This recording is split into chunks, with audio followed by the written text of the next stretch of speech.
નમસ્કાર, ઉજાસ ટીવીમાં હું પંકજ આપનું સ્વાગત કરું છું। આજના તારીખ 17મી જુલાઈ અને શુક્રવારના અમેરિકાના મુખ્ય સમાચારની વાત કરીએ તો અમેરિકામાં ક્રિશ પટેલ નામના ગુજરાતી યુવકની હત્યા કરવામાં આવી છે।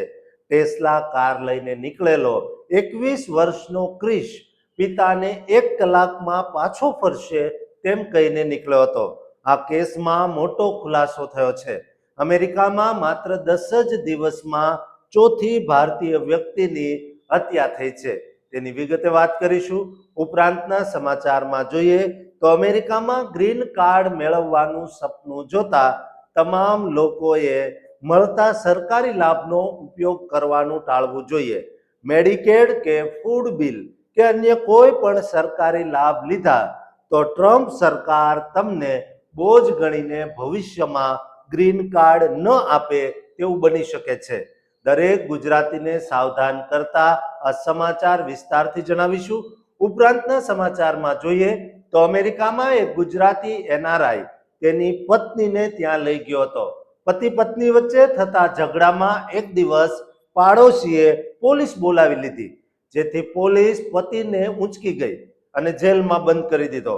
પરંતુ હવે અંગ્રેજી ન જાણતી પત્ની પતિને છોડાવવા માટે લાચાર બની ગઈ છે। શું છે આંખ ઉઘાડનારો કિસ્સો, તેની વિગતે વાત કરીશું। તો ચાલો તમામ સમાચાર જોઈએ વિસ્તારથી।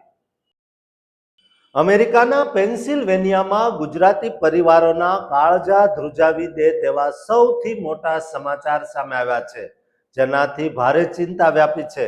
અહેવાલો મુજબ મૂળ મહેસાણાના અને અમેરિકામાં જન્મેલા 21 વર્ષના ક્રિશ પટેલની તાજેતરમાં કોઈ અજાણ્યા શખ્સે ગોળી મારીને હત્યા કરી દીધી છે। તેની આખાય ફેમિલી યુએસમાં જ સેટલ છે। ઘટનાના દિવસે ક્રિશ પિતાના નામે રજિસ્ટર્ડ ટેસ્લા કાર લઈને મિત્રો સાથે બહાર ફરવા ગયો હતો। તેણે પોતાના પેરેન્ટ્સને 1 જ કલાકમાં પાછા ફરવાનું કહ્યું હતું, પરંતુ 4 કલાક સુધી તે પરત ન ફરતા માતા પિતા ચિંતામાં મુકાયા હતા। બરાબર તે જ સમયે સ્થાનિક પોલીસ વિભાગ તરફથી પિતાના ફોન પર એક આકસ્મિક કાનૂની ફોન કોલ આવ્યો હતો, જેના લીધે તેમના પગ નીચેથી જમીન સરકી ગઈ હતી। ક્રિશ પિતાની ટેસ્લા કાર લઈને ગયો હોવાથી પોલીસે પિતાનો સંપર્ક કર્યો હતો। જોકે કેટલાકનું કહેવું છે કે ચિંતિત પેરેન્ટ્સે જીપીએસથી લોકેશન ટ્રેસ કરીને ક્રાઇમ સીન પર પહોંચી ગયા હતા। અહેવાલો અનુસાર હુમલાખોરે ક્રિશને સીધી માથામાં ગોળી ધરબી દીધી હતી અને તેનું શબ કારની અંદરથી જ મળ્યું હતું। 21 વર્ષના પુત્રના આવા અરેરાટી ભર્યા મોતથી આખો પરિવાર ઘેરા શોકના આઘાતમાં સરી પડ્યો છે। આ ભયાનક હત્યા પાછળનો અસલી મોટિવ એટલે કે લૂંટનો ઈરાદો હતો કે નહીં, તેની સત્તાવાર પુષ્ટિ હજુ સુધી સ્થાનિક પોલીસ તંત્ર દ્વારા કરવામાં આવી નથી અને સ્થાનિક અમેરિકન મીડિયામાં પણ આ સમાચાર હજુ સુધી પબ્લિશ થયા નથી। મૃતક ક્રિશ પટેલની અંતિમ વિધિ 17 તારીખે પેન્સિલ્વેનિયાના લેવિટ ટાઉન ખાતે યોજાવાની છે, પરંતુ પ્રાપ્ત થયેલા મેસેજ મુજબ પરિવારનો કોઈ જ સત્તાવાર કોન્ટેક્ટ નંબર ન હોવાથી તેમનો સીધો સંપર્ક સાધી શકાયો નથી। આશ્ચર્યની વાત એ છે કે ક્રિશ પટેલ છેલ્લા 10 દિવસના ટૂંકા ગાળામાં જ અમેરિકામાં ગોળી વાગવાથી મોતને ભેટનારો ચોથો ભારતીય નાગરિક સાબિત થયો છે। હજુ હમણાં જ ફ્લોરિડામાં બનેલા એક શૂટિંગના બનાવમાં ગુજરાતી પિતા પુત્ર હિતેશ પટેલ અને પાર્થ પટેલના કરુણ મોત થયા હતા, જેમાં માનસિક બીમારીથી પીડાતા પુત્ર પાર્થે જ પોતાના પિતાને શૂટ કર્યા બાદ પોતે પણ આપઘાત કરી લીધો હતો। જ્યારે બીજી એક ઘટના જ્યોર્જિયામાં બની હતી, જ્યાં ઘર કંકાસમાં વિવાદમાં શીતલ વારજીસેન નામની ભારતીય મૂળની મહિલાને તેના પતિએ ગોળી મારી દીધી હતી।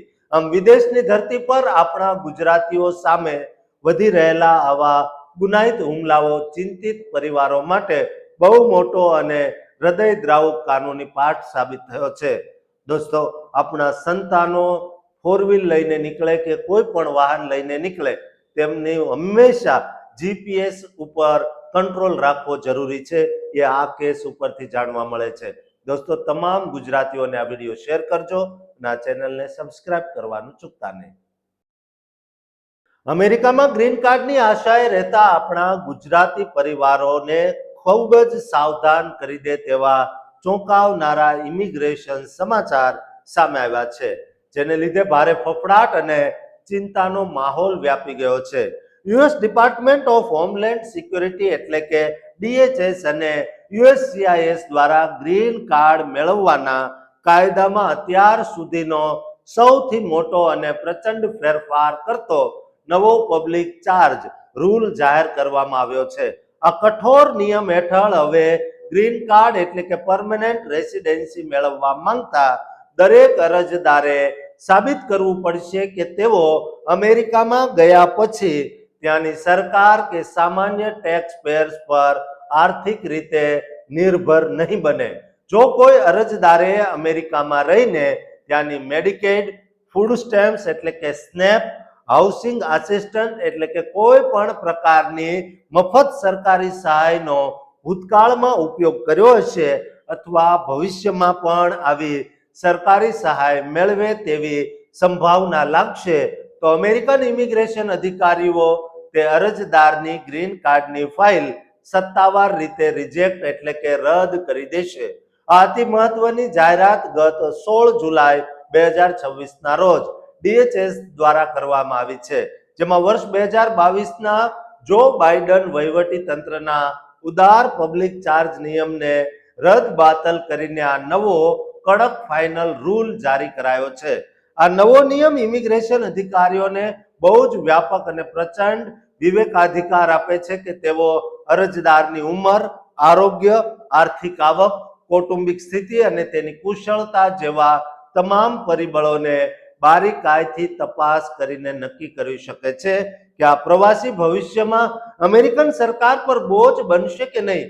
અને આખી કાનૂની પ્રક્રિયા માટે USCIS દ્વારા ટૂંક સમયમાં નવું ફોર્મ I-485 જાહેર કરવામાં આવશે અને આગામી 18 સપ્ટેમ્બર 2026 પછી જૂના ફોર્મ કોઈ પણ સંજોગોમાં સ્વીકારવામાં આવશે નહીં. આ કાયદો આગામી 18 સપ્ટેમ્બર 2026 થી સમગ્ર અમેરિકામાં લાગુ કરી દેવામાં આવશે.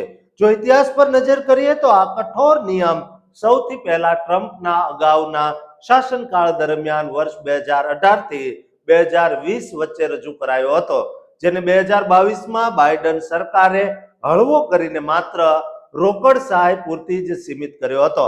પરંતુ હવે ટ્રમ્પ વહીવટી તંત્ર દ્વારા તેને ફરીથી અત્યંત શક્તિશાળી બનાવીને પુનઃસ્થાપિત કરવામાં આવ્યો છે, જેથી ઇમિગ્રન્ટ્સ ફરજિયાતપણે સ્વાવલંબી અને આત્મનિર્ભર બને. ફાઇનાન્શિયલ એક્સપ્રેસના અહેવાલ મુજબ આ કાયદો કાનૂની ફેડરલ રજિસ્ટરમાં સત્તાવાર રીતે આગામી 20 જુલાઈએ પ્રકાશિત કરવામાં આવશે, જેમાં ભૂતકાળ અને ભવિષ્યની તમામ સંભાવનાઓ તપાસવામાં આવશે. જોકે કાયદો અમલમાં આવ્યા પહેલા લીધેલા સરકારી લાભો સામાન્ય રીતે આ ગણતરીમાં ધ્યાનમાં લેવાશે નહીં. આ કાનૂની ફેરફારથી ઇમિગ્રેશન સમર્થકો ભારે ચિંતામાં છે, કારણ કે આના ભયથી ઘણા પરિવારો જરૂરી સરકારી લાભો લેવાનું બંધ કરી દેશે. જોકે આ નિયમ અમેરિકન નાગરિકો, શરણાર્થીઓ કે અસાયલમ મેળવનારા લોકોને જરા પણ સ્પર્શતો નથી. દોસ્તો, આગામી સમયમાં જો તમે પણ અમેરિકામાં ગ્રીન કાર્ડ મેળવવાનું નક્કી કરવાના હો તો કોઈ પણ સરકારી લાભ લેતા પહેલા એકવાર નહીં, 10 વાર નહીં, પરંતુ પૂરા 100 વાર વિચાર કરજો અને આ વિડીયો તમામ ગુજરાતીઓને મોકલજો, જેથી તેઓ પણ વિચાર કરી શકે. અને આ ચેનલને સબસ્ક્રાઇબ કરવાનું ચૂકતા નહીં. અમેરિકાના ટેક્સાસ રાજ્યમાંથી ત્યાં વસતા ભારતીય પ્રવાસીઓ અને ખાસ કરીને પોતાના પરિવાર સાથે ગ્રીન કાર્ડની પ્રક્રિયામાં જોડાયેલા આપણા ગુજરાતી પરિવારોના કાળજા ધ્રુજાવી દે તેવા સૌથી મોટા ચોંકાવનારા સમાચાર સામે આવ્યા છે, જેના લીધે પ્રવાસી સમાજની અંદર ભારે ફફડાટ અને ચિંતાનો માહોલ વ્યાપી ગયો છે. ટેક્સાસમાં રહેતા એક ભારતીય મૂળના ગુજરાતી NRI એટલે કે NRG પરિવાર વચ્ચે ઘરમાં કોઈ મુદ્દે સામાન્ય વાતે ઝઘડા થતા હતા. આ NRI દંપતી ઝઘડા દરમિયાન જોરથી બોલાચાલી કરતું હતું.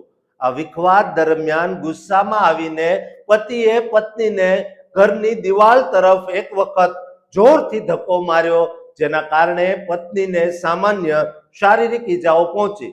તેમની આ બૂમાબૂમ અને મોટો અવાજ સાંભળીને બાજુના ઘરમાં રહેતા એક અમેરિકન પાડોશીએ તુરત જ પોલીસ વિભાગને ઇમરજન્સી કોલ કરી દીધો. તે જાગૃત પાડોશીએ પોલીસને ફોન પર જણાવ્યું કે ઘરમાં કોઈ મહિલાના રડવાનો અવાજ આવી રહ્યો છે અને પતિ સતત જોરથી બૂમો પાડી રહ્યો હોવાથી તે પત્નીને ગંભીર નુકસાન પહોંચાડી રહ્યો છે. આ માહિતી મળતા જ સ્થાનિક પોલીસની પેટ્રોલિંગ ગાડીઓ તાત્કાલિક તે પ્રવાસીના ઘરે પહોંચી ગઈ અને પરિસ્થિતિની ગંભીરતા જોઈને પોલીસે તે પત્નીને કોઈ પણ ફરિયાદ વિના જ તેના પતિની અટકાયત કરીને સીધો પોલીસ સ્ટેશન લઈ ગઈ અને જેલમાં બંધ કરી દીધો. આ આકસ્મિક સાવ ગભરાઈ ગયેલી પત્નીએ સોશિયલ મીડિયા પર એક એનઆરઆઈ ગ્રુપની અંદર ભાવનાત્મક પોસ્ટ કરીને અપીલ કરી કે મેં પોલીસને ફોન નહોતો કર્યો પણ મારા પડોશીએ ફોન કર્યો હતો અને પોલીસ મારા પતિને પકડીને લઈ ગઈ છે. અહીં મારું કોઈ ઓળખીતું કે જાણીતું નથી કે કોઈ સગા સંબંધી નથી. મને બહુ જ ડર અને મૂંઝવણ થઈ રહી છે. હવે મારે આગળ શું કરવું તેની મને જરાય સમજ પડતી નથી. આ સોશિયલ મીડિયા પોસ્ટ વાયરલ થતા લોકોમાં ભારે પ્રતિક્રિયાઓ જોવા મળી છે, જેમાં કેટલાક લોકોએ પડોશીના આ પગલાને સાચું ગણાવતા કહ્યું કે કોઈ પણ સ્ત્રીને ધક્કો મારવો તે ઘરેલું હિંસા છે અને પાડોશીએ બિલકુલ યોગ્ય કામ કર્યું છે. જ્યારે અન્ય કેટલાક લોકોએ દલીલ કરી કે કોઈ થર્ડ પાર્ટી ફરિયાદથી કાયદાકીય તપાસ ચોક્કસ થઈ શકે પણ પાકા કારણ વગર તાત્કાલિક આવી ધરપકડ ન થવી જોઈએ. આ આખા કિસ્સા પર પ્રખ્યાત ઇમિગ્રેશન ઇન્ટર્નર જ્ઞાન મુક્ત સેન્થુર જોથીએ કહ્યું કે બહુ જ ઓછા લોકો જાણે છે કે તમે જ્યાં વસવાટ કરો છો તે યુએસની અંદર કાયદા અમલીકરણ એજન્સીઓ એટલે કે પોલીસ સાથેનો કોઈ પણ સંપર્ક ભલે તે ક્રિમિનલ કેસ ન હોય તો પણ તે તમારા વિઝા રદ કરવા, વિઝા રિન્યુઅલ પ્રક્રિયા લટકાવવા, ગ્રીન કાર્ડ પ્રોસેસિંગ તેમજ સિટીઝનશીપ મેળવવાના નેચરલાઇઝેશનના કેસોમાં બહુ જ મોટી નકારાત્મક અસર ઊભી કરી શકે છે. વકીલના જણાવ્યા અનુસાર ભવિષ્યમાં જ્યારે પણ તમે કોઈ પણ નવું ઇમિગ્રેશન ફોર્મ ફાઇલ કરો ત્યારે આ પોલીસ ઇન્ટરેક્શનની વિગતો જાહેર કરવાની રીતે બહુ અનિવાર્ય બની જાય છે, જેથી પતિ પત્ની જો અમેરિકામાં જઈને પણ ઝઘડતા હોય તો તેમને એ વાત યાદ રાખવી જોઈએ કે અવાજ ક્યારેય પણ ઘરની બહાર ન જાય અને એકમેકને ઈજા ન પહોંચે તેનું પણ ખાસ ધ્યાન રાખવું જોઈએ.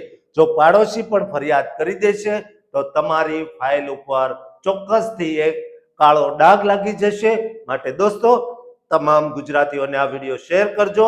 જેઓ પતિ પત્ની તરીકે અમેરિકામાં વસવાટ કરે છે તેઓએ તો ખાસ ઝઘડા ન કરવા અને હંમેશા પ્રેમથી રહેવું જોઈએ, કારણ કે ક્યારે તમારી સાથે આવું થઈ શકે તેની ખબર હોતી નથી. કારણ કે એક ઘરમાં રહેતા પતિ પત્ની વચ્ચે ઝઘડો થવો બહુ સામાન્ય વાત છે, પરંતુ એ ઝઘડો ક્યારેય ક્રાઇમનું સ્વરૂપ ન ધારણ કરે તે માટે આ વિડીયો તમામ ગુજરાતીઓને શેર કરજો અને આ ચેનલને સબસ્ક્રાઇબ કરવાનું પણ ચૂકતા નહીં.